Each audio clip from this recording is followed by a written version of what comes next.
sentou do meu lado, passou a mão nas minhas costas, aquele sorriso maravilhoso, um sorriso cheio de amor, é um sorriso sem dentes e cheio de coração. Aí me emocionou até hoje lembrar desse sorriso dela. Irmãos, assista comigo a mais um testemunho impactante que eu tenho certeza que o final dele vai falar com você. Mas antes, seja muito bem-vindo ao canal Orações do Dia a Dia. Eu já quero te pedir, inscreva-se no nosso canal se você ainda não é inscrito, deixe o seu like, compartilhe para mais pessoas e se você quiser apoiar esse trabalho, torne-se membro aqui do nosso canal. Na descrição aqui do vídeo, como sempre, eu vou deixar o link do episódio completo que você vai encontrar no canal Crente Podcast. Então assista esse corte comigo e depois assista o episódio completo lá no canal Crente Podcast. Não saia daí, o final desse testemunho vai falar com você.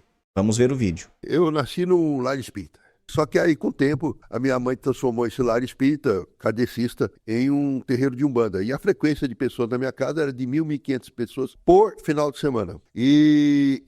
Então, aí começou o meu testemunho. Porque era essa frequência de pessoas em casa e as pessoas iam lá buscar alguma cura da alma, alguma cura no corpo, alguma situação de casamento, de conflitos. No terreiro, as pessoas iam buscar prosperidade, cura, mas na minha casa não havia nada disso.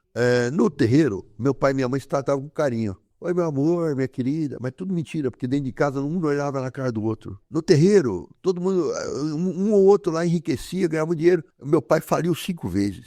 Nesse período, meu pai teve uma 5ª falência. Faliu uma empresa chamada Daigo, uma empresa de mineradora. Faliu. O sócio dele perdeu todo o dinheiro e a esposa dele o abandonou porque ficou pobre. Não tendo mais esposa, nem filhos, sendo abandonado por eles, e não tendo mais dinheiro, ele foi lá e ameaçou meu pai de morte. Ô Braga, ou você me devolve tudo que eu investi aqui, ou eu vou matar você. Meu pai creu na ameaça de morte e resolveu fugir para Fortaleza, porque ele tinha uma família muito numerosa lá, e resolveu ir para lá para ter apoio dos irmãos. Ele resolveu ir para lá e fomos. Mas chegou lá uma família com mulher, 3 filhos, um homem falido. Nós fomos morar de favor na casa da minha avó. Pouco tempo morando de favor, o crime entre meu pai e minha mãe azedou de vez. E aí a minha mãe resolveu separar do meu pai, porque o tio meio que expulsou ela de casa.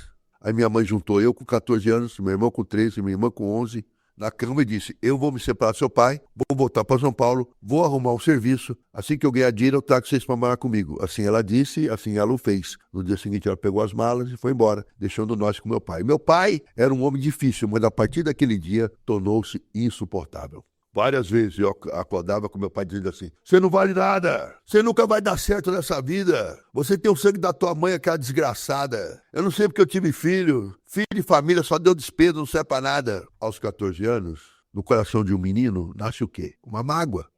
A mágoa vai crescendo, ela vira ressentimento, o ressentimento vai aumentando, vira raiva, a raiva vira ódio. Em pouco tempo, eu odiava meu pai de todo o meu coração. Sentindo-me abandonado por mãe e odiando meu pai, passaram-se os anos, 14, 15, 16, 17 anos. 3 anos se passaram e eu não aguentava mais ver aquela situação. Aí eu tomei uma decisão, eu vou cometer suicídio. Fui no quintal da casa da minha avó, tinha várias samambaias e tinha veneno de planta. Veneno para matar a lagarta. E é um veneno meio amarelo esverdeado, sabe?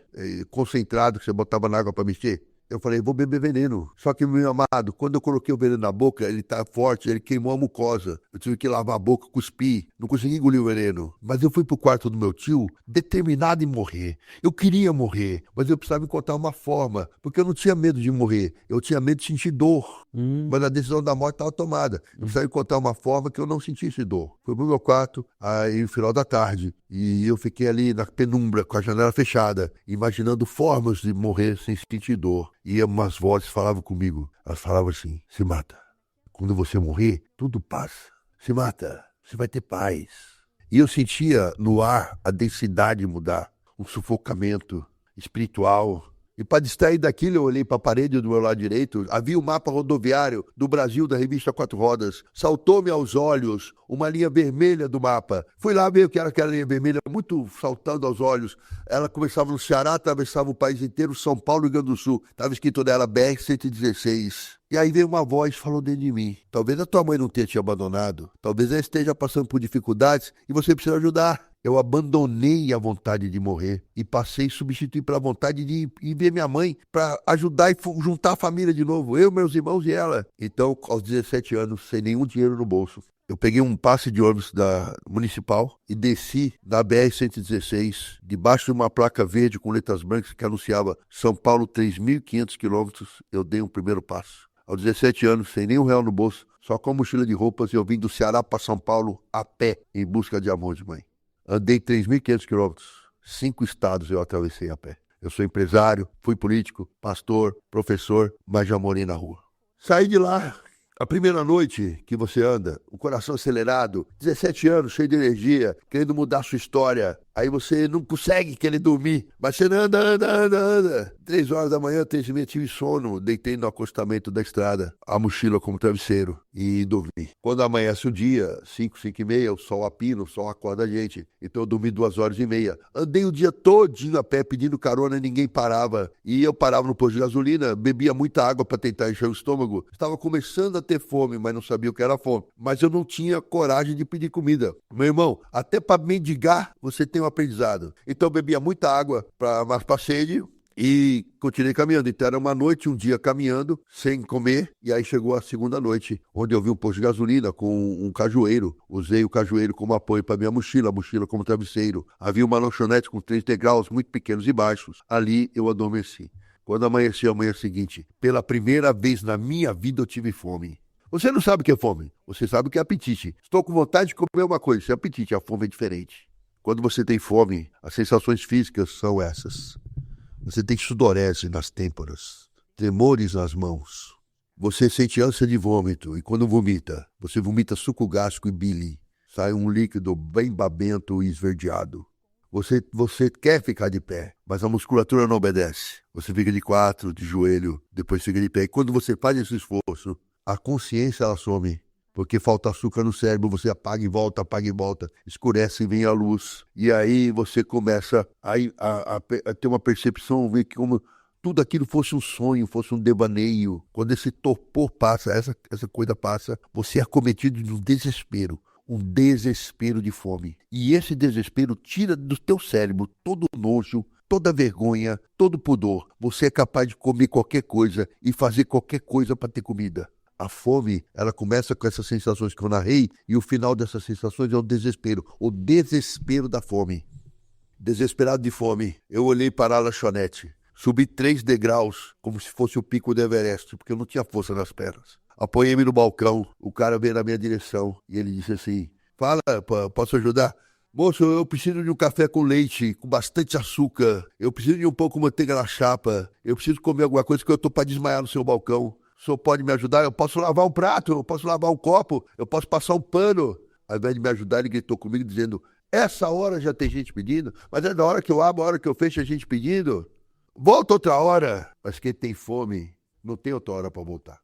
Aí eu saí caminhando ali, daquela parede, daquela porta, apoiando a mão na parede. Virei à esquerda, tinha o corredor lateral do prédio, que era pintado de azul clarinho, uma calçada estreita e um latão de lixo no meio da calçada. Fui apoiando a minha mão ali para não cair. Lá de trás saiu o cozinheiro, com um prato cheio de restos de comida. E esse cozinheiro jogou aquela comida, resto de comida na lata do lixo.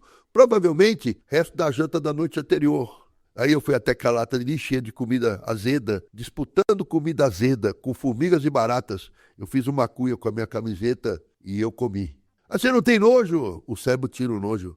Você está no desespero da fome. Se não tivesse a comida, você comeria a barata.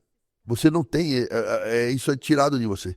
E aí eu dei uns 6 passos dali, comecei a comer o lixo. E o pouco que eu comi me preencheu o estômago, porque eu estava muito tempo com ele diminuto. E assim que me deu aquele preenchimento, eu tive uma sonolência, uma sensação de saciedade. Deitei para o lado e dormi. Dormi por 6 horas consecutivas. Quando eu abri os olhos, depois dessas 6 horas, começou a me vir na mente, de forma totalmente espontânea, momentos que eu tive alimento e eu rejeitei. Eu lembro que eu abri uma mão para papai e ele estava machucado. Eu reclamei com a minha mãe. Mãe, você não faz uma fruta que presta? Fruta que você compra está machucada? Lembrei uma vez que a minha mãe falou, esquentei o arroz. Eu falei, vamos comer arroz de ontem. Tem um arroz novo. E à medida, meu irmão, que eu lembrava dessas coisas, eu chorava.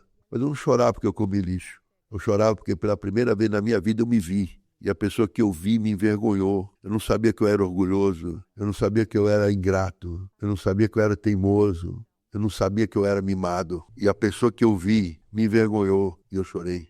Saí daquele lugar e caminhei muitos dias. Muitas coisas aconteceram. Mas eram dias difíceis. Dias sem banho. 4 meses sem banho. 4 meses sem escovar os dentes. Cada picada de inseto, cada arranhão no meio do mato infeccionava. A perda de peso era muito intensa. As calças, elas se calção, insistiam em cair, eu tinha que amarrar na corda. E você vai passando por uma deterioração de higiene e também física. E aí vem uma coisa de resistência, porque você tem opção a cada passo. Você tem a opção de não dar mais o passo. Você tem a opção de parar ali. Mas aí você, diante de uma degeneração contínua, você tem que escolher dar mais um passo. E a escolha de dar mais um passo é como Pedro dando mais uma lançada na rede. E aqui eu vou abrir aspas para falar do Evangelho, para tentar você entender o que eu vivi. Se Pedro, pescador, quando foi pescar no Mar da Galileia, ele estava endividado, ele tinha uma empresa de barcos de pesca, ele tinha dívidas. E ele foi pescar para passar a saudade de vida dele.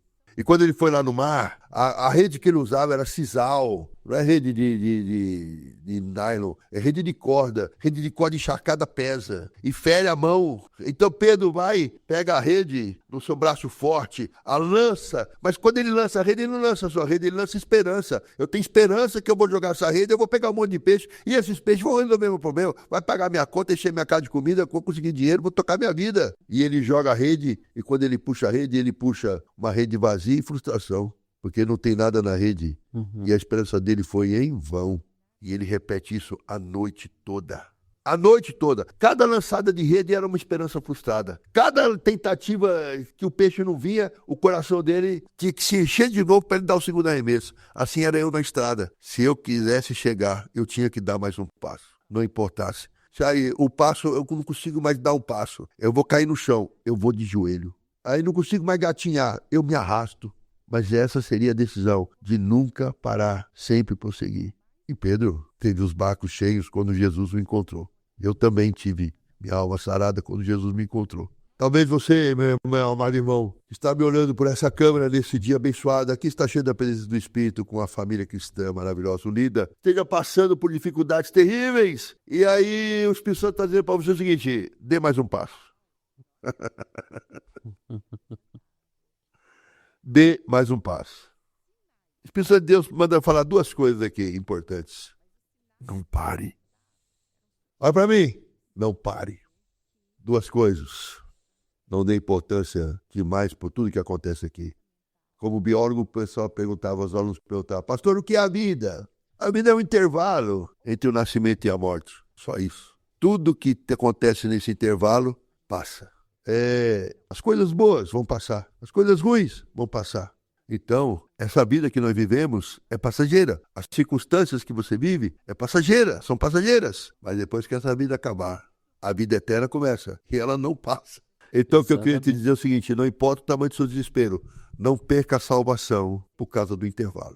Não perca a vida eterna por causa de um intervalo. Os primeiros cristãos foram cerrados ao meio, mortos ao fio da espada, presos, chicoteados, andavam a ermos, vários problemas, e eles não pararam. Por quê? Porque eles não estavam nas circunstâncias, eles não estavam naquele negócio. Eles sabiam que eram estrangeiros aqui, que aquilo ia passar. Quem é cristão não vive pelo que vê, vive pelo que crê. E se houver sofrimento, se houver fome, se houver despejo, se você for parar nas ruas, como um dia eu tive, se você, eu vou me matar porque agora eu virei mendigo. Não se mate, porque isso é intervalo. Porque no intervalo tudo passa. Pastor, eu não aguento tanta falta de dinheiro, comida. Não importa, isso vai passar. O que não passa é a vida eterna. Não perca o intervalo por causa da vida eterna, porque tem uma promessa para você. Apocalipse 21 diz assim: naquele dia ele secará dos olhos toda lágrima.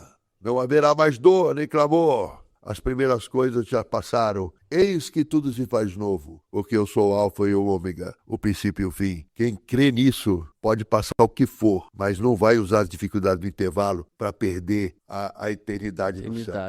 Meu Deus, é isso mesmo. E aí você que está me vendo aí, ô noiva, quanto azeite tem na sua lâmpada? Pode ficar olhando para os seus probleminhas aí. quando vier a guerra, a fome, o início das dores, você abandonar Cristo? Ou você pode olhar para tudo e dizer, se me faltar tudo, ainda creio em Deus. E dessa forma ganhar o paraíso. Porque só os fortes e corajosos entrarão no céu. Só os fortes e corajosos. O céu não é lugar para tímido e covarde. E ali, meus amados, eu caminhei muitos dias, muitos quilômetros, muita coisa aconteceu. Até que eu cheguei ali na Bahia, né? Ali foi um trecho difícil. Porque o calor era muito grande mesmo. Era o sol do meio-dia, era tão grande que o asfalto saía um vapor assim que você via deformar o horizonte, sabe? Uhum. E o meu tênis, na época, não tinha tênis bons como os nossos hoje. Uhum. Era tipo Bamba, Quixute, Topper, eram uns tênis que meio que derretiam. E eu, andando naquele asfalto quente, sentia a sola do tênis amolecer. O calor chegava na sola do pé. Faltou saliva, faltou água no meu corpo. Eu estava desidratado. Meu irmão, a fome, ela te destrói, mas a desidratação, ela anula as forças. Você demora 3 dias para morrer sem água, você fica 40 dias sem comer. Então a água é muito necessária. Então eu não produzia saliva, a língua grudava no céu da boca, o lábio rachava e eu já não tinha mais força para levantar os pés, apenas arrastava-os. E aí eu subi uma colina e eu ia naquela força, naquela fé, daquela colina eu vou ver um posto de gasolina, e no posto de gasolina eu vou beber água e vou encontrar um lixo para revirar. Aí quando eu chegava lá em cima, era só asfalto preto, sem curva, sem fim. E aí eu descia a colina e aí em pouco tempo eu já não tinha mais força. De repente eu ouvi uma música, era um forró. Eu pensei, tem música, tem gente. Aí eu saí daquela estrada, entrei por uma bicada no meio do mato, fui até uma chácara e tinha um forró, e tinha festa, e tinha gente, tinha vários carros do ano lá, Del Rey, Corcel 2, carros da época. Caso do ano. E aí eu cheguei, bati palma, toquei campainha, apareceu uma mulher de maiô com uma canga amarrada na cintura, na mão uma bebida, na outra um churrasco. Eu disse, moça, eu tô com muita sede, eu tô com muita fome. Eu, sinceramente, eu tô para desmaiar aqui no seu portão. A senhora não tem uma água para me dar? Algo para eu comer? Aí ela falou, olha, agora eu tô dando uma festa, não dá para te atender, volta outra hora.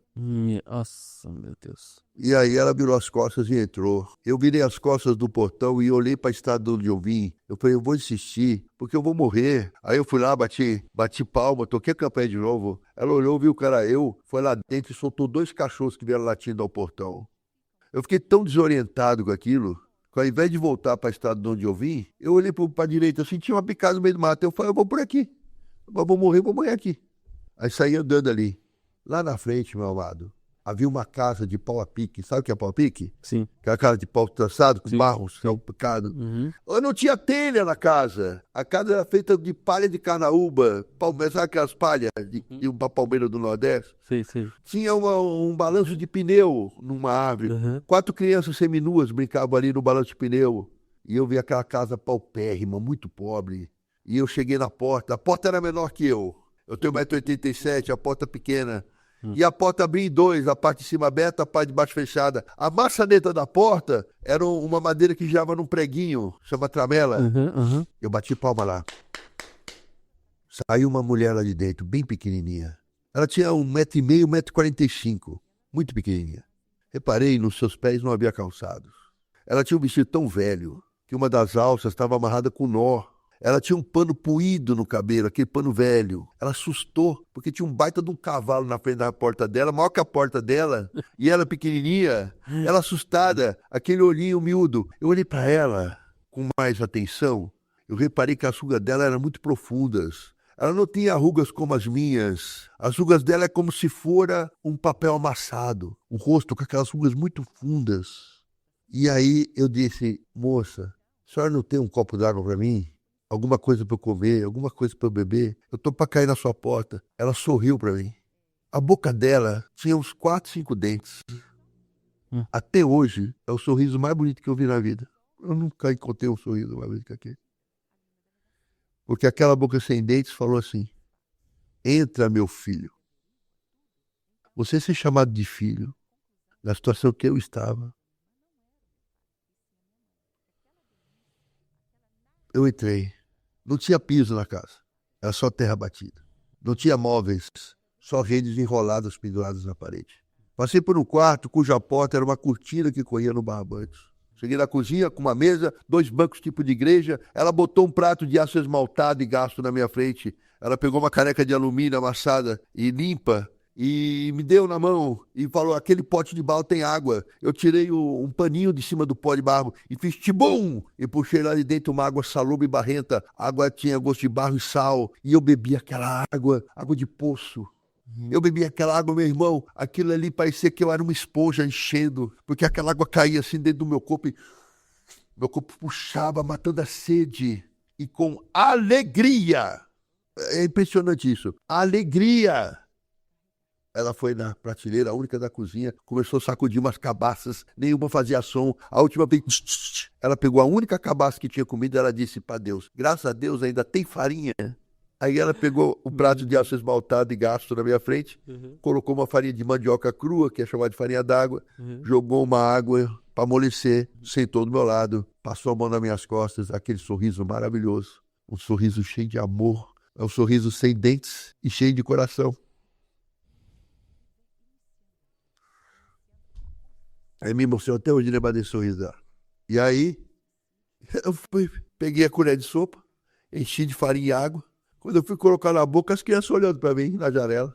Aí comecei a chorar e tremer. Ela falou: filho, você não tem fome? Coma. Eu: como é que eu vou comer? A única coisa que eu já tenho para dar para essas 4 crianças. Ela falou: pode comer. Filho de Deus, na minha casa não vai passar fome. Amanhã, Jesus dá mais. Até aquele dia, eu tinha ouvido falar de fé. Eu nunca tinha visto fé. Existe uma diferença entre você acreditar e crer. Eu acredito em Deus, mas eu não sinto a sua presença, eu não tenho nenhuma intimidade com Ele. Eu acredito em Deus, mas eu não leio a sua palavra, eu não conheço, não tenho conhecimento, não tenho interesse nela. Eu acredito em Deus. Tudo bem, eu decido a minha vida, Ele decide a dele, tem muita coisa para fazer. Eu creio em Deus, eu percebo a sua presença, eu tenho intimidade com Ele. Eu creio em Deus, eu tenho sede e fome da sua palavra. Eu creio em Deus, convém que a minha vontade morra para que a dele se manifeste. Porque Ele é o bom pastor, eu sou ovelha, Ele deu a vida por mim. Existe uma diferença entre você acreditar e crer. Naquele dia, eu tinha ouvido falar de fé, mas naquele dia eu vi fé. Eu, 1,87 m. Ela, 1,45 m. Eu andava na estrada olhando o chão. Ela, pela fé, enxergava a curvatura da terra. Eu era galinha, ela era águia. Eu vivia pela circunstância, ela vivia pela fé. Meu coração entristecido, o coração dela cheio, independente dos problemas. Meu coração aflito, o dela em paz. Quem me separará do amor de Cristo? A prisão, a doença, a morte? Nada me separará do amor de Cristo. Ela tinha esse amor, eu não. Eu era um anão e ela um gigante. Eu tinha ouvido falar de fé, eu não tinha visto fé. Você viu? Eu vi fé. Caminhei muitos quilômetros, muitos dias, muitas coisas aconteceram. Até que em Minas Gerais fez frio, e era um frio intenso. Madrugadas frias, neblinas, chuvas, e aquela chuva pior que tem no frio. Não é chuva grossa, é chuva fina. Sabe aquela chuvinha, parece agulhinhas pequenas, que te sopra até os ossos, e vento. Eu achei que naqueles dias eu ia morrer. Porque toda a roupa que eu tinha, eu deixei na Bahia com essa mulher. Quando ela me deu tudo, eu comi aquela farinha e água. Eu falei: olha, fica minhas coisas, porque a senhora pode trocar por outras. Falei que troca por comida. E ela aceitou e eu fui embora só com a roupa do corpo, que era uma camiseta e um calção. E com uma camiseta e um calção eu fui enfrentar o inverno das Montanhas Gerais. E lá na madrugada, com muita neblina, mãos roxas, lábio roxo. Eu vi na neblina fluir assim uma luz branca, vermelha e azul. E era posto Esso de combustíveis. Eu fui até lá para me tentar me fugir da chuva do frio. Aí eu parei do lado de uma bomba de combustível, comecei a recolher os braços para dentro da camiseta para me esquentar. O vigia do posto de gasolina me deu um chute nas costas, faltou-me o ar. Eu caí com a cara no chão e ele gritava: pingalhada! Não consegue nem levantar. Aí chute na costela, pisada nas costas, chute no rosto. E para não morrer apanhando, porque eu sentia muitas dores, eu saí me arrastando, porque eu não conseguia ficar de pé. Tinha um processo para eu levantar, porque me faltava energia. Joelho, né, tudo. Aí eu saí me arrastando. Quando passou a marquise, a chuva engrossou. Ele parou de me bater para não se molhar. Arrastando com a única roupa que eu tinha, uma camiseta e um shorts, no meio de areia, barro e graxa. Eu fui até um pneu de caminhão que estacionado. Me apoiei Fiquei de joelho, depois fiquei de pé, respirei, porque eram muitas dores, principalmente chutes na costela. E dali eu falei, eu vou morrer, eu preciso de um lugar para me abrigar. Imundo de graxa, areia, eu falei, eu vou esperar ele. Ele entrou e eu dei a volta pelo meio do mato e fui me abrigar no banheiro atrás do posto. Entrei no banheiro, comecei a puxar aqueles papel de enxugar a mão, papel higiênico, desenrolar e botar dentro da camiseta para tentar ficar quente. E ali eu olhei para a privada toda suja de fezes, dentro e fora, havia uma parede de pedra e não havia descarga funcionando. Eu deitei do lado da privada, um ombro na privada suja, outro ombro na paredinha de pedra, fechei a porta com ferrolho e naquele chão gelado, cheio de fezes ao lado, eu me lembrei. Todos os dias da minha vida eu tive uma cama, um lençol, um cobertor. Eu nunca disse obrigado, Deus. Nada contra você querer as melhores coisas da vida, mas tudo contra você não agradecer as coisas que Deus já tem te dado. Milhões de pessoas não têm onde dormir agora. Milhões de pessoas estão em guerra nesse momento, passando pela guerra, pela fome. Bilhões de pessoas. E você tem uma cama, você tem um lençol, você tem um banho, um sabonete, um shampoo. E você não diz obrigado, Deus. Você reclama, reclama e reclama, porque você não vê nada que Deus está te abençoando. Ela reclama porque minha vida não é assim. Reclama porque eu peguei uma gripe. Reclama porque eu perdi o emprego, estou caçando emprego. Mas você não agradece, você tem uma cama, um teto, uma comida. Você não agradece nada. Eu quero dizer a você, meu irmão, o coração ingrato é terrível. Agradeça a Deus em todas as circunstâncias. Adore-o em espírito e em verdade. Se você for adorar a Deus, se você for amar a Deus pelas circunstâncias que Ele está te dando ou não, você verdadeiramente não ama o Senhor. Porque adorar a Deus em espírito e em verdade, nas circunstâncias, amaldiçoa a Deus. Sabe, meu querido, eu vejo muita gente dizer, Deus não fez isso, Deus não fez aquilo, mas quando você vai analisar, a culpa é da pessoa, não tem nada a ver com Deus. E assim por diante, a gente perdeu a capacidade de amar a Deus em espírito e de verdade. Que é amar a Deus para que Ele nos dê algo. O Evangelho confronta, o Evangelho é de renúncia. Eu renuncio o meu desejo, renuncio a minha vontade, renuncio a minha personalidade, eu renuncio ao que a minha ideia de futuro, a minha ideia de trabalho, eu renuncio para que Ele faça a vontade dEle através de mim, para que a vida dEle flua através da minha vida. Eu tenho que morrer para que Cristo viva. Mas o Evangelho é um Evangelho de confronto. É um Evangelho que obriga você a brigar contra a sua carne. Diariamente. Se você está recebendo outro evangelho, esse não é de Deus, porque Ele não poupou nem seu filho para que você vivesse eternamente. E você que tem um chamado de Deus, você vai ser exprimido, que nem eu fui. Você não faz o pão se não moer o trigo. Você não faz o azeite se não prensar a azeitona. Se Deus tem um grande projeto na sua vida, Ele vai prensar você. Porque para grandes projetos precisa de grandes superações. E aí, eu saí daquele lugar, caminhei muitos dias, até que eu cheguei no Rio de Janeiro. E tinha uma casa de prostituição, muitas prostitutas, dentro e fora da casa. Tinha uma prostituta, estava sentada no banco de 2 lugares, e ela estava bebendo um café preto, sabe? E aí ela falou para mim, vem cá, moço. Eu dava um passo e parava. Vem cá, moço. Eu dava um passo e parava. Eu tinha vergonha de chegar perto dela. Aí eu percebi que eu havia mudado. Eu saí de lá um menino altivo, empinado, mas agora uma prostituta me chamava, eu tinha vergonha do meu mau cheiro, eu tinha vergonha das minhas feridas, eu tinha vergonha do meu mau hálito, 4 meses sem escovar dente, eu tinha vergonha da minha miséria. E aí eu percebi que o deserto pelo qual eu estava atravessando não é só um lugar sem alimento e sem água. O deserto tem a capacidade de lhe roubar a esperança e a identidade. O deserto tem a capacidade de fazer você esquecer a pessoa que de fato você é. Tem uma história na Bíblia assim, o Davi perguntou, alguém da casa de Saul que eu ainda posso abençoar? Tem Mefibosete, um príncipe coxo de ambos os pés, que mora em Lodebar, o deserto. Davi disse, filho de Jonathan, meu amigo, traga Mefibosete à minha presença. Quando o príncipe Mefibosete se viu na presença do rei, ele não se via como príncipe. Ele disse, quem sou eu, um cão morto, para que tu venha me abençoar? Um príncipe, depois de 20 anos de deserto, perdeu a identidade. Ele se viu como um cão morto. Às vezes você está passando por um deserto de um fim de um casamento, de um filho que você cuida sozinha, tem muita mãe solteira. Às vezes você está passando por um deserto de um vício em droga, de um vício de qualquer outra natureza, o deserto de um filho preso, deserto de uma doença. Eu não sei qual é o deserto que você está atravessando, mas o deserto tem a capacidade de lhe roubar a identidade. Foi assim com Mefibosete. Foi assim comigo. Me roubou a identidade. Eu passei aqueles tempos de deserto, eu não percebia mais a pessoa que eu era. Mefibosete se viu como um cão morto diante do rei Davi, e eu também me vi. Mas o que o rei Davi fez? O rei Davi mandou dar banho em Mefibosete. O rei Davi mandou trocar as vestes de Mefibosete. O rei Davi calçou o anel real na mão de Mefibosete. E ele disse, a partir de hoje você vai comer na minha mesa, na minha direita, como meu filho. Se um ser humano pegou um príncipe esquecido no deserto e restituiu a ele a essência, o lugar que ele lhe pertence, quanto mais teu Deus está no céu. Ei, você é filho de rei, filha de rei. Portanto, eu estou falando com príncipes e princesas. Não importa o tamanho do teu deserto. Você não perde valor. Às vezes você está atravessando esse deserto e você tem esquecido a sua identidade, esquecido a pessoa que você é. Porque você foi tão vilipendiado, você foi ferido nas suas emoções, você foi atravessado na sua esperança. A confiança sua se rompeu na traição de amigos, cônjuges, etc.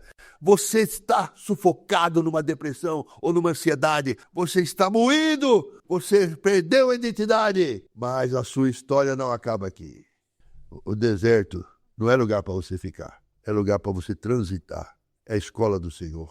E aí é o seguinte, você reclama que você está no deserto. Jesus também esteve aí, mas ele lutou com uma arma que eu quero saber se você está lutando com a mesma. Jesus usou a palavra de Deus. O diabo disse, se você tem fome, diga aquelas pedras se transformem em pães e coma. E Jesus disse, nem só de pão viverá o homem, mas de toda a palavra que sai da boca de Deus. Aí o diabo está lá, você está no deserto, o diabo está te espremendo. Com que força você vai lutar? Ah, eu não tenho conhecimento da palavra. Então, se você não tem a espada, você não vencerá a luta. Eu ainda não estou no deserto, começa agora. Medita de dia e de noite. Não se desvie nem para a direita nem à esquerda. Medita na palavra, porque você tem que conhecer a palavra para poder guerrear contra a tua carne, contra o mundo e contra o inferno. Se você não tem a espada, você não tem nada.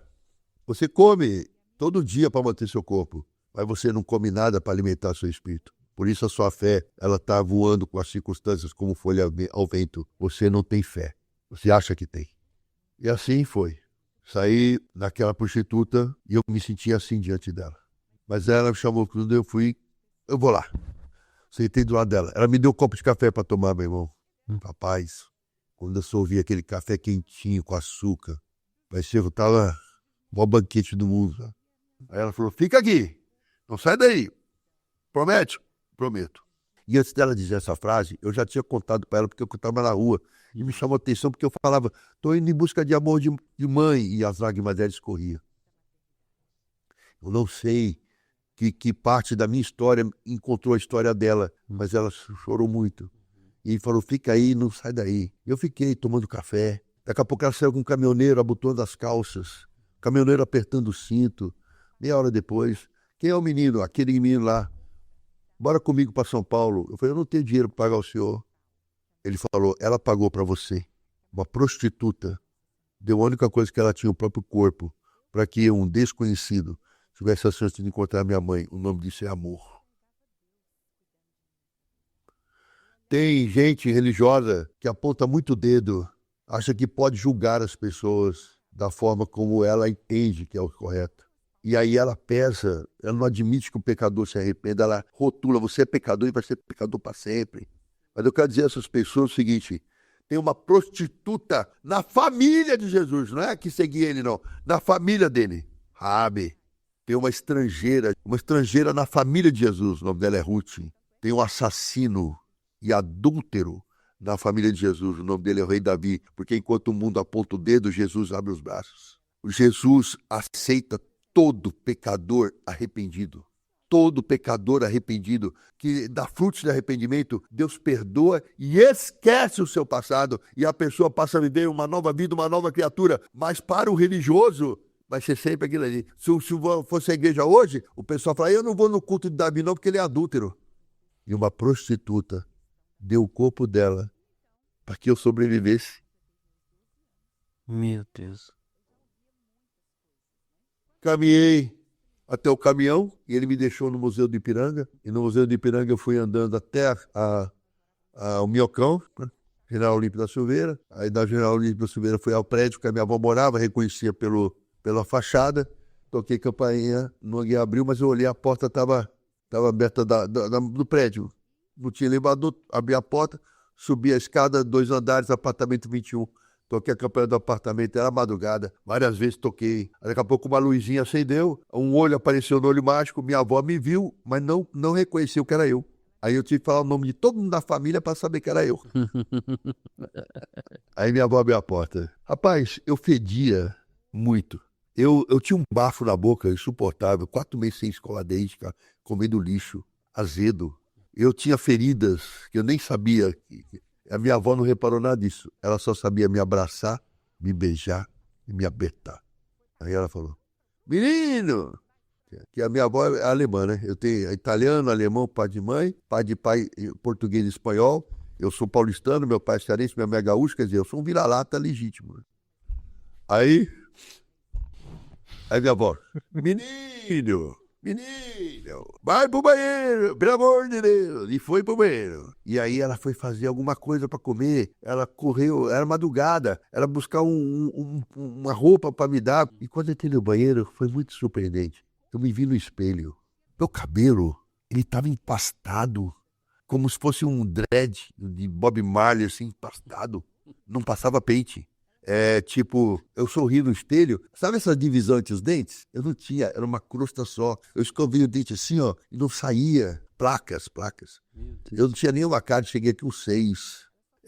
Eu olhei meu corpo, minha pele não era branca assim, era tudo amarelo, era uma camada de gordura, como se alguém tivesse pego óleo espalhado em mim. Em cima da gordura, placas pretas de fuligos e sujeira. Então eu era amarelo com coisas pretas grudadas.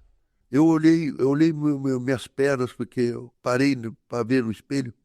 Olhei minhas pernas. Meu joelho estava desse tamanho e as 2 pernas bem fininhas. Eu cheguei aqui com 45, 47 quilos e eu tenho 1,87 m. Eu podia ver todas as minhas costelas, aqui de cima para baixo. A barriga negativa. E entrei no chuveiro para tomar banho. Antes disso eu fui fazer xixi. Saiu muito sangue na urina. E aí quando eu liguei o chuveiro, e caiu aquela água quente sobre mim. Antes de eu esfregar o sabonete, antes de tentar usar um shampoo, só água quente. Ela esquentou meus ossos. Eu tinha um frio no osso. Aquilo ali foi me aquecendo. Aí eu chorava. E eu falava para Deus. Todo dia eu tinha um chuveiro com água quente. Eu nunca disse obrigado. Peguei o sabonete. Engraçado. Quando você está nesse grau de sujeira, não faz espuma. O sabonete, ele vai tirando devagar. A água que sai no ralo é preta. Você toma banho, mas você não sai 100% limpo. Você ainda precisa de uns banhos, esfregando. Sim. E o cabelo, então, não dava para pentear, mas aquele caldo preto que saía. E aí minha avó... minha avó nervosa, ela corria pro lado, pro outro, você vê que a farinha da vida dela. Aí ela, menino, já botou o pijama do seu avô? E tinha um pijama de flanela que ela me deu no banheiro. E quando eu botei, o meu avô, coitado, ele era bem mais baixo que eu. O pijama ficou bem curto, o braço aqui, mas era um pijama quente. Cheguei na cozinha, ela fez um todão com torradas com queijo e orégano. Hoje eu como nos melhores restaurantes, mas eu nunca comi e nunca vou comer comida mais gostosa que aquela. Sem de amor de vó. Aí ela botou um colchão no chão, porque eu morava num apartamento pequeno, ela era um quarto, cozinha, sala e banheiro. E é só ela, meu avô, os idosos. Ela botou o colchão no chão. Meu irmão, quando eu deitei naquele colchãozinho assim, ó, parecia que o corpo não parava mais de afundar. E eu dormi profundamente. E eu aprendi algo interessante. Lá, para mim, virou útero. É lugar de aconchego, de acalanto. A gente tem paciência com as pessoas da rua, paciência com as pessoas da igreja. Mas quando a gente chega no nosso lar, a gente não ouve um filho, a gente não acaricia uma esposa, a gente é agressivo demais, se aborrece demais, sendo que aquele lugar é o único lugar que você tem, que é como se fosse o útero. É verdade. E dali,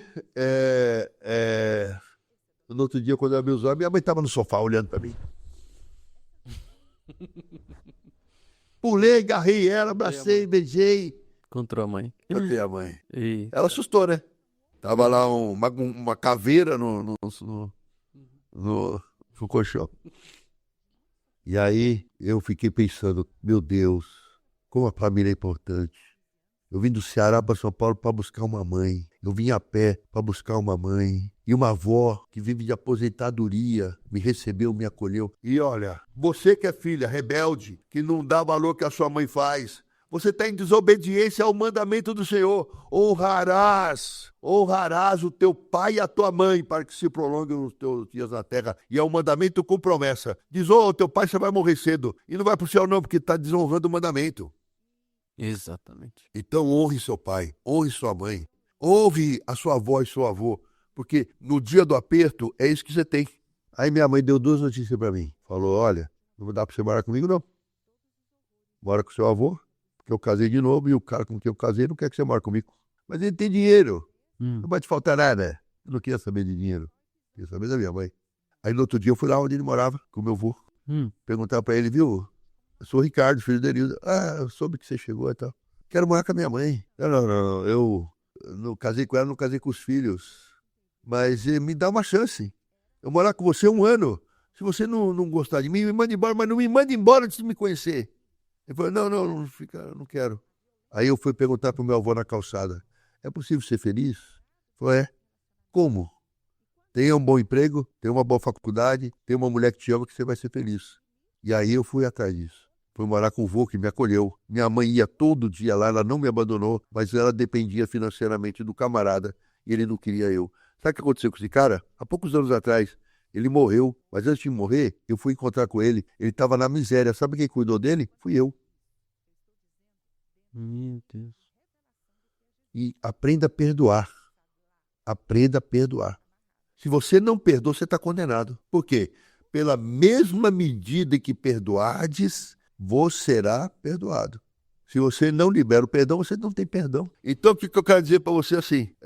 Eu fiquei na casa do vô, o vô me matriculou no curso de datilografia e eu fui procurar emprego depois que acabou o curso. Eu não consegui emprego, porque chegava na hora do exame médico e reprovado. Até que meu primo Sérgio Cipolatti Rodrigues de Lima estava liquidando o Banco Bandeirantes, na Rua Boa Vista, São Paulo. Ele soube da minha história e mandou me chamar. Eu fui no banco, cheguei no banco lá, ele falou, você veio a pé, Ricardo? Eu sou teu primo, ele é meu primo. Você veio a pé do Ceará para cá? Vim. Eu não acredito, você é muito corajoso. O que você está precisando? De emprego.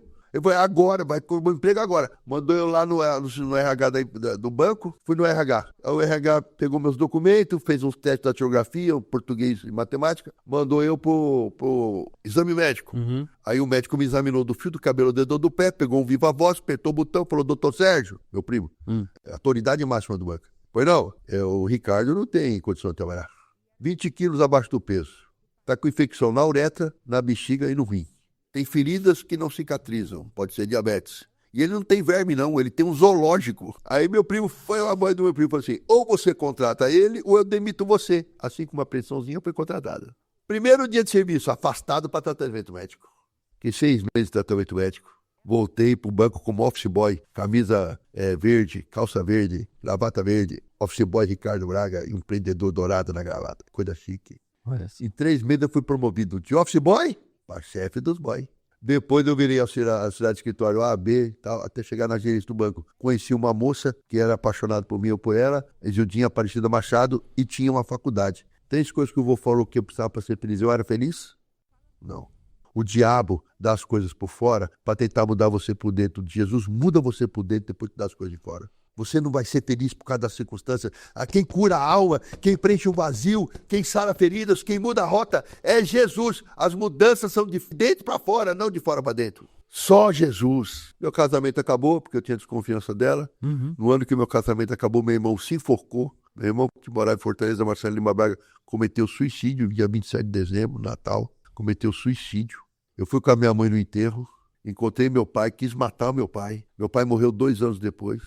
Quando eu voltei do enterro do meu irmão, eu me separei. Eu fui morar de favor na casa de um amigo, Marcelo Braulio, na Santa Cecília, lá em São Paulo. Durante 2 anos eu vivi bebendo, gastando todo o dinheiro do fundo de garantia. Me acabei com tudo que podia, mulher, cachaça, destruído, casamento acabado e irmão suicida.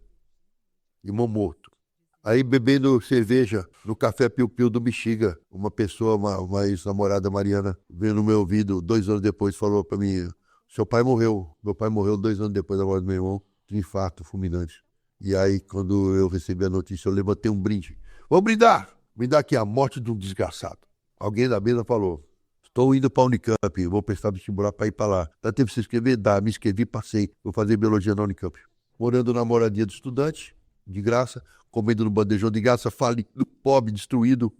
arrumei um emprego de professor assistente no COC, para tirar dúvidas de aluno, depois de um ano de faculdade. Os alunos fizeram abaixo-assinado, virei professor. E aí eu subi muito na escala de professor, virei um professor muito afamado, um professor conhecido. E todo mundo que olhava para mim queria ser eu. Porque eu ganhava, comecei a ganhar bem, aí comprei um belo de um carro, na época era um cadete branco, 2.0, eu morava numa casa com piscina alugada e saía com todas as alunas que você pode imaginar. Era muita mulher que eu saía. Por quê? Porque eu peguei olhar para mim e falei, essa é a vida que eu quero. Mas ninguém sabe que para fazer isso, eu tinha que acordar às 6 horas da manhã, porque eu entrava às 7h30 da aula, eu tinha que beber uma lata de cerveja, porque eu estava tremendo assim, ó, falta de álcool. Bebia cerveja às 9h40, bebia cerveja às 10h40, bebia cerveja ao meio-dia, bebia cerveja às 3h40 da tarde, bebia cerveja às 5 horas da tarde, bebia 3 garrafas de cerveja às 6h30 da tarde, que era tudo no intervalo de aula, que eu dava aula de manhã até de noite. Bebia cerveja às 9h40 da noite e quando dava 10h30 eu saía do cursinho com uma aluna qualquer, já bêbado que bebia o dia todo, para ir para o motel, derrubar meia garrafa de uísque e fazer sexo com ela. E quando eu acordava numa poça de vômito, com a cara afundada no travesseiro. Muitas vezes você admira a vida de algum ímpio, mas você não sabe como é que ele está lá. Todo mundo admirava, mulher, carro, fama de professor, não sei o quê, mas eu acordava todo dia na poça de um vômito, afogado no próprio vômito, como um porco. Deus me tirou do chiqueiro e me pôs de pé. Aí foi quando Deus me resgatou. Passou uma crente, Helene Peters, filha do físico e pastor Hans Peters, cheia do Espírito Santo, ela veio do encontro com Deus, ela olhou para mim, eu vi o Espírito Santo nela, fui até ela para falar com ela, e ela disse, eu perguntei, Helene, você é crente? E ela falou, sou, graças a Deus. E eu pensei comigo, crente louca. Mas eu fui até ela já pensando em todos os filósofos que eu já estudei, Jean-Paul Sartre, Simone de Beauvoir, Engels, Freud, Durkheim, Weber. Eu falei, eu vou dar um nó na cabeça dessa crente. Eu cheio de cerveja, ela cheia do Espírito. Adivinha quem ganhou? Aí ela falou, eu falei, Helene, vamos falar de Deus, mas eu queria confrontar a Bíblia, porque eu achava a Bíblia um livro ridículo, queria confrontar. Ela falou, não, você não está muito bem, outro dia a gente conversa.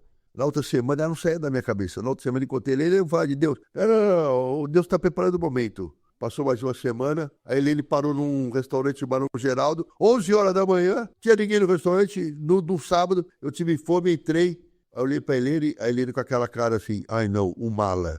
Porque a mulher olha pra você, mas ela tá pensando outra coisa, né? Aí eu cheguei lá, falei, vamos falar de Deus? Ela falou, você quer conhecer Jesus? Eu falei, o da cruz, o mundo inteiro conhece. Ela falou, não, teu Jesus tá morto, o meu tá vivo. Bora pra igreja domingo? Eu falei, vou. Uma semana, ela ligou pra mãe dela veio de Curitiba. Durante uma semana, as duas fizeram jejum.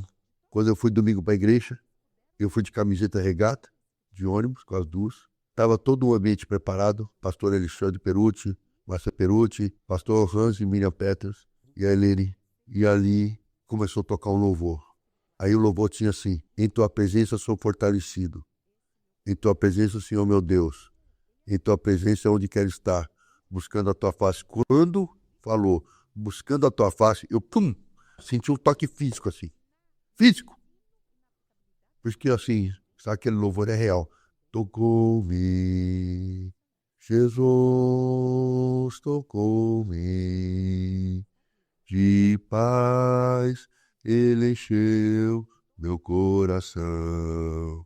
Quando o Senhor Jesus me tocou, livrou-me da escuridão. Isso é real, aconteceu comigo. Comecei a tremer por dentro, não por fora, por dentro. Como se meus órgãos estivessem mexendo. Comecei a chorar, não era um choro normal, era um choro que vinha do fundo da minha alma. Eu não choro, é difícil, só choro na presença do Espírito Santo. Mas era um choro que vinha do fundo da minha alma. E eu percebia que quando eu chorava, eu era curado, eu estava sendo aliviado da dor do meu coração. E aí eu chorei.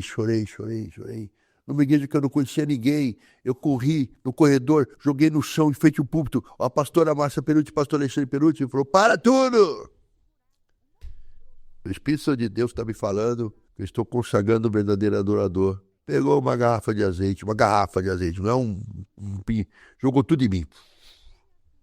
O chão que estava frio aqueceu, o chão que era duro amoleceu. Eu me senti como se eu estivesse no colo de alguém, de fato estava. Assumi a posição fetal E aí eu chorei. Chorei a morte do meu irmão, chorei a miséria das ruas, chorei a miséria das ruas, chorei o ódio que eu tinha do meu pai. Quando eu levantei do chão, eu estava sarado nas minhas emoções. Perdoei meu pai. Alguém veio atrás de mim e disse: eis que estou à porta e bato. Se alguém ouvir a batida e me convidar para entrar, entrarei em sua casa e serei contigo. Ricardo, você aceita Jesus como seu Senhor e Salvador? Eu disse sim. Mas explodiu uma alegria dentro de mim. O álcool não deu. O sexo não deu. A festa não deu. Era uma alegria de dentro para fora, não de fora para dentro. A alegria de fora para dentro, ela passava, no outro dia era ruim. Mas a de dentro para fora não cessava, independente das circunstâncias do dia seguinte. Eu disse sim. E eu nasci. Não foi um processo. Foi como Paulo. Eu caí no chão e levantei diferente. Meu Deus. Entrei no ônibus cheio de azeite, ninguém queria encostar em mim para não se sujar. E eu me sentindo mais limpo. Limpo. Eu não tinha como me limpar sozinho. Precisava do sangue derramado para mim. Fui para casa, li a Bíblia várias vezes. Não queria tomar banho para não tirar o azeite. No outro dia eu fui dar aula, abri um livro de biologia e a Bíblia disse Gênesis capítulo 1. Nenhum aluno entendeu nada. No começo Deus formou os céus e a terra, havia trevas no fundo do abismo, e o Espírito Santo de Deus parava sobre as águas. Biologia! No começo a terra era um conglomerado de gases tóxicos unidos por centro de gravidade. Fazia dividir sem forma, a Bíblia está certa. Gênesis, a água saiu do sol na forma de vapor. Biologia até hoje é assim. E tudo que eu cospe 10% é vapor d'água, a Bíblia está certa. Gênesis, Deus criou as ervas do campo e depois os seres vivos. Biologia, quem faz fotossíntese, ervas do campo. Sustento todos que respiram e fermentam, a Bíblia está certa. Gênesis, Deus pegou o barro do baú, mudou o homem e soprou nas narinas o fôlego de vida. E o homem se fez alma vivente. Biologia, carbono, hidrogênio, nitrogênio, oxigênio. Formaram a primeira molécula orgânica, um ácido nucleico, um RNA, no meio aquoso, no barro. A Bíblia está certa. Levantei a Bíblia na sala de aula e disse, você está certo no começo, está certo até o final. Baixar a cabeça, orar e se arrepender. Porque Cristo vive. 300 alunos oraram comigo aquela manhã. Hoje, eu e minha casa, todos somos crentes e servimos ao Senhor. Minha mãe tem 85 anos. Mora em Holamba com a minha irmã. Eu moro ao lado. Não falta nada. O diabo tentou, mas a família se uniu, porque Jesus veio habitar dentro dela. Tem na internet aí, alguém botou, o ateu. Eu nunca fui ateu, porque eu não tenho fé para ser ateu. Eu preciso de muita fé para ser ateu. A pessoa para ser ateu, ele precisa ter muita fé. Porque o ateu precisa acreditar que Deus não existe. Isso é mais fé do que acreditar que ele existe. É verdade. Eu não tenho fé para ser ateu. Eu não tenho fé para ser ateu. A fé do ateu é maior que a minha. Você veja bem. Você veja bem, eu já preguei para ateu. Fui. Como que você prega para ateu? Eu nem sabia que era para ateu, né? Eu fui.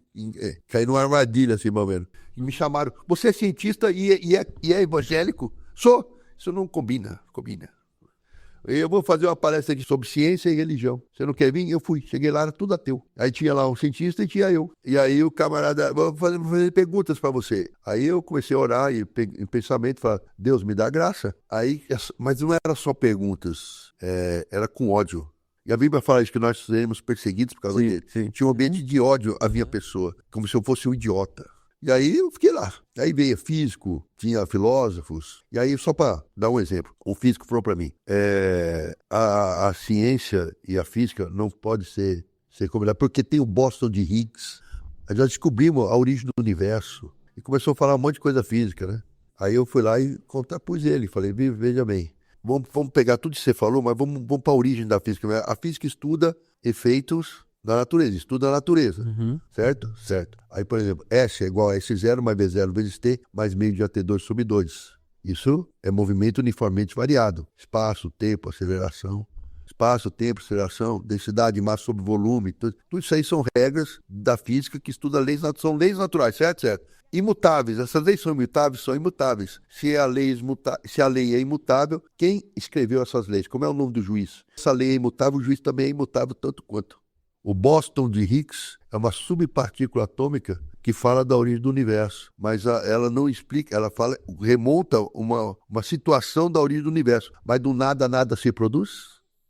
Então tem que ter uma origem, uma criação. Então eu comecei a falar em argumentos físicos, ele não tinha resposta. Aí veio o outro lá e falou assim, bem, agora você está falando de graça. Graça é algo que você está usando como um elemento subjetivo para Deus. Aí tinha uma uva na mesa, umas frutas, né? Peguei a uva, coloquei na boca e falei assim, a uva que eu estou chupando aqui, ela é doce, amarga, tem caroço, não tem? Não sei, você está chupando, falei, graça também tem que provar. Eu não consigo explicar, você tem que provar. E assim foi, Deus foi me dando argumentos. E eu fui lá e as pessoas não tinham argumento contrário. Então eu me senti como Paulo pregando E no final, de 800 pessoas tinha lá. Eu falei, vocês têm que ter coragem, vamos baixar a cabeça. Se você tem coragem, se Deus não existe, você vai fazer a prova. Baixa a cabeça, fecha o olho, mas você tem que abrir seu coração para que tudo que foi falado aqui, uma semente de dúvida foi plantada em você. Você, se abrir o coração, não vou fazer uma oração aqui. E eu fiz a oração. De 800 ateus, 8 entregaram a vida. Isso é 1%. Mas se um tivesse entregado a vida vale mais que o mundo todo. Exato. Então tem essas coisas. O pessoal me chama muito para falar de ciência e fé. Porque a fé, ela não vem do conhecimento científico. Aliás, a fé é interessante. Deus não perde o teu cérebro. O primeiro mandamento de Deus não é entenderás a Deus sobre todas as coisas, ou meditarás em Deus sobre todas as coisas, ou compreenderás a Deus sobre... O primeiro mandamento é amarás o Senhor teu Deus. Amarás. Ele não pede teu cérebro, ele pede teu coração, porque o entendimento vem dele. Se você tem um filho de 2 anos, você tem 40, teu filho é incapaz de entender sua mente. Quanto mais nós, que somos criaturas, entender a mente de um Criador, cujo universo cabe na palma da mão e a terra está para os seus pés. Deus não se explica, ninguém explica. Deus não se entende. Ou você ama e ele te dá entendimento, ou você não ama e acha que você, sendo o próprio Deus, chega às suas conclusões de como funciona a vida, sendo que você e eu somos insignificantes no intelecto, nas emoções, em tudo. Não adianta buscar Deus pelo cérebro. Você pode ter uma fé racional, mas Deus entra pelo teu coração. Muita gente fala, se não é pelo amor, é pela dor. Eu discordo, eu já conheci muita gente que na dor fica mais cético, pior. Nietzsche é um deles, morreu louco e era filho de pastor. Porque, gente, é tanto conhecimento que a gente não tem, que você não tem, que o pouco conhecimento que você tem é frustrante. Tem um filósofo grego que dizia, só sei que nada sei. O que ele quer dizer com essa frase? O que eu sei, diante do que eu não sei, é muito pouco. Então é uma frustração você saber que você sabe pouco, por mais que você estude ou tenha conhecimento. Então, por um lado intelectual, você sente uma frustração, como se você enxugasse gelo. Conhece e não conhece tudo. Mas pelo lado espiritual, é o encontro. Você vê a mão de Deus nas coisas, no impossível. Acreditar que a Terra surgiu ao acaso, como diz o livro de bioquímica, ao acaso, carbono, hidrogênio, nitrogênio e oxigênio se encontraram numa pocinha de lama, isso com vento, com tempestade, com temperatura. Ao acaso, essas 4 átomos se encontraram e formaram uma molécula. É a mesma coisa se acreditar que o caminhão-tanque invadiu o Pão de Açúcar, pegou fogo, no meio do incêndio nasceu um bolo com caldo de caramelo. É a mesma coisa.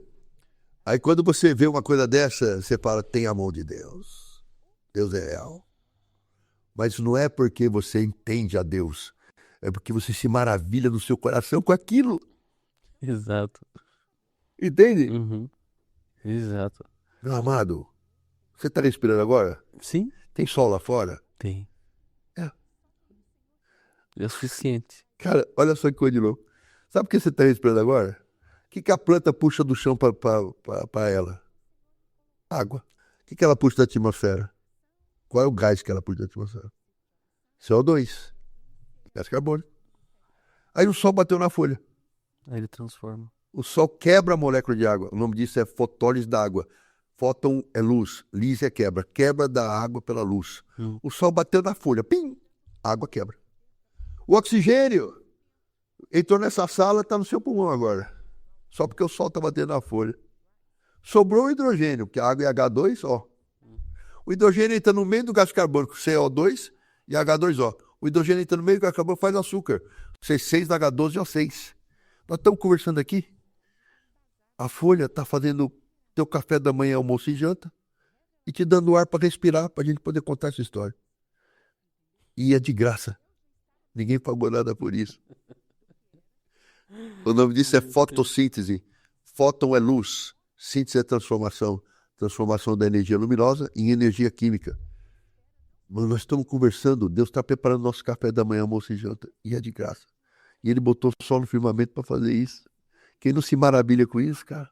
Deus já nos deu tudo, né? A gente é ingrato, Ingrata. ignorante, pouco café, de olho na circunstância, cheio de ego, as minhas feridas, as minhas dores, mas não se comove com a dor do irmão.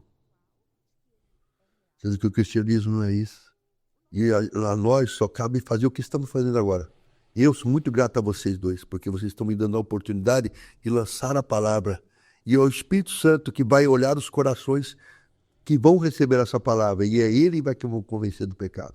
Nós só somos uma placa. Como eu falei para você na mesa, somos só uma voz do que clama.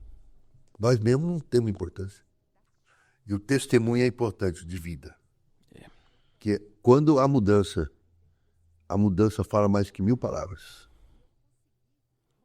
A Helene não pregou para mim, mas eu vi Deus nela, sem ela falar uma palavra.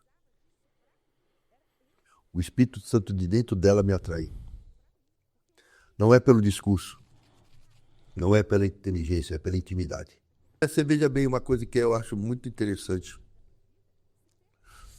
Uma vez tem uma passagem da Bíblia que o cara é cego, Jesus foi lá e curou, mas ele era cego por causa do quê?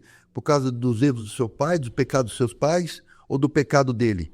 Nem os seus pais pecaram, nem ele pecou. Ele era cego para que se manifestasse nele a glória de Deus. Na cura da cegueira dele, a glória de Deus se manifestou. Por isso que Deus gosta dos tortos, gosta do Jacó mentiroso, gosta do Noé que era bêbado, gosta do Davi que era... Porque ele pega o torto e ele desentorta, e a pessoa que vê o torto desentortado, ali se manifestou a glória de Deus. Exato. É verdade. Era para que se manifeste a glória de Deus. Ele gosta dos loucos, É verdade, confundir pastor. sábio. Deus é. Você acha que é fácil uma mulher engravidar? É fácil? Você acha que é fácil? Não. Não é. A biologia não sabe explicar como. A cada 30 dias do mês, somente 3 dias a mulher está pronta para engravidar. E desses 3 dias, somente o dia do meio é o dia ideal para ela engravidar. E desse dia do meio, apenas 8 horas, desse único dia, o óvulo está na posição correta para ser fecundado. Um homem ejacula dentro da mulher milhões de espermatozoides. 2/3 dele morrem na primeira hora, porque a vagina é ácida e os espermatozoides morrem. Poucos milhões sobrevivem. Dos que sobreviveram, estava eu e você. Aí o espermatozoide começa a nadar em direção ao óvulo, mas ele não sabe para onde vai. O óvulo começa a jogar umas proteínas para atrair ele, certo? Para atrair ele. E aí o espermatozoide nada. Cada centímetro que ele nada equivale ao esforço físico do homem correndo 10 km em linha reta. Milhões morrem. Poucos milhares sobreviveram. Dos que sobreviveram, estava eu e você. Meu Deus. Quando a gente chega no óvulo, você tem que entrar lá. E na tua cabeça tem uma bolsa com enzima digestiva chamada crossomo. Os espermatozoides ficam batendo, tentando abrir um buraco. No meio de 200 milhões, só quem entrou fui eu e foi você. Você. E depois que entra, você tem que se dividir, você tem que se multiplicar, você tem que formar seu corpo. E aí a célula 2, 4, 8, aquela célula que era um óvulo, vira uma célula ovo ou zigoto. E o zigoto começa a se dividir 2, 4, 8, 16, 32, 64, 128, 1 bilhão de vezes. Sem errar nenhuma vez. E quando você está sendo formado, se dividindo, você está sendo formado hepatócito, fígado, caliciforme, célula caliciforme, intestino, cérebro, neurônio. Você não está só se dividindo, você está sendo formado. E quando você nasce, numa multidão de 8 bilhões de pessoas no mundo, não tem ninguém igual a você. Você é único, singular, especial. Meu Deus. Aí você fala, e gêmeos? A impressão digital é invertida, a íris é invertida, o comportamento dos hormônios é invertido. E aí você não foi acidente. E aí cai nesse salmo aqui. Tu criastes o íntimo de você. Meus ossos, meu embrião não foram esquecidos de ti quando em secreto fui formado. E te louvo porque fizeste isso de modo especial e maravilhoso. Quão grandes são suas obras, meu Deus. Diga, eu sou plano de Deus. Sou plano de Deus. Eu não sou acidente. Não sou E acidente. plano de Deus Plano de Deus. não nasceu para dar errado. Não nasceu pra dar errado. Meu Deus do céu.